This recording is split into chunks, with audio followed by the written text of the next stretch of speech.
Operation తర్వాత బయటకు వచ్చారు మాజీ మంత్రి కొడాలి నాని. ఇటీవల ముంబైలో హార్ట్ సర్జరీ చేయించుకున్నారు కొడాలి నాని.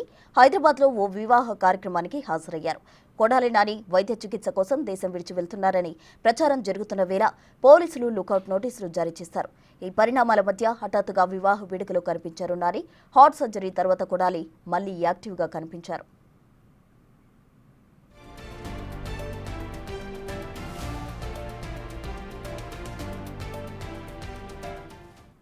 హార్ట్ సర్జరీ తర్వాత హఠాత్తుగా బయటకొచ్చారు కొడాలి నాని. దీనికి సంబంధించి తాజా అప్డేట్స్ మా ప్రతినిధి శివ విజయవాడ నుంచి అందిస్తారు. శివ, చెప్పండి. అయితే ఆయనపై పోలీసులు లుకౌట్ నోటీసులు కూడా జారీ చేయడం జరిగింది. అయితే తాజాగా ఆయన ఒక వివాహ వేడుకలో కూడా ప్రత్యక్షమయ్యారు. డీటెయిల్స్ ఏంటి?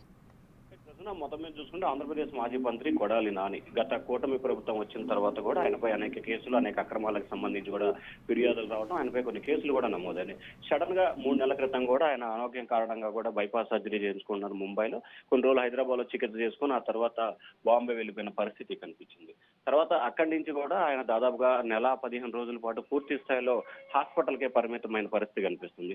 2 రోజుల క్రితం ఆయన అమెరికా వెళ్తాడని చెప్పి సోషల్ మీడియా వేదికగా కూడా విస్తృతంగా ప్రచారం జరిగిన నేపథ్యంలో తెలుగుదేశం పార్టీ నేతలు ఏపీ డీజీపీకి ఫిర్యాదు చేశారు. నాని దేశం విడిచి వెళ్లిపోయే అవకాశం ఉంది, ఖచ్చితంగా అతనిపై లుకౌట్ నోటీసులు జారీ చేయాలని చెప్పి 2 రోజుల క్రితం పోలీసులకు ఫిర్యాదు చేశారు. వెనువెంటనే రంగంలో దిగిన పోలీసులు కూడా కృష్ణా జిల్లా ఎస్పీ గంగాధర్ సిఐడికి లేఖ రాశాడు. అతనిపై నానిపై ఉన్న కేసుల దృష్ట్యా కూడా అతనిపై లుకౌట్ నోటీసులు జారీ చేయాలని చెప్పి సిఐడి చీఫ్ కి లేఖ రాశారు. వెంటనే స్పందించిన సిఐడి చీఫ్ కూడా దేశంలో ఉన్న అన్ని విమానాశ్రయానికి చెక్ పాయింట్ల వద్ద కూడా లుకౌట్ నోటీసులకు సంబంధించి మెయిల్లో పంపించారు. అయితే సడన్ గా నిన్న సాయంత్రం హైదరాబాద్ లో హైటెక్స్ లో ఒక వివాహ వేడుక కూడా సడన్ గా కనిపించిన పరిస్థితి కనిపించింది. పూర్తిగా తాను యాక్టివ్ గా ఉన్నానని చెప్పుకునే ప్రయత్నాల్లో చేసినట్టు తెలుస్తుంది. ఒకవైపు లుకౌట్ నోటీసులు, మరొక వైపు నాని హైదరాబాద్ దర్శనం ఇవ్వడంతో కూడా పోలీసుల తీరు ఎట్లా ఉండబోతుందో కూడా ఉత్కంఠ కొనసాగుతా ఉంది ప్రస్తుతం.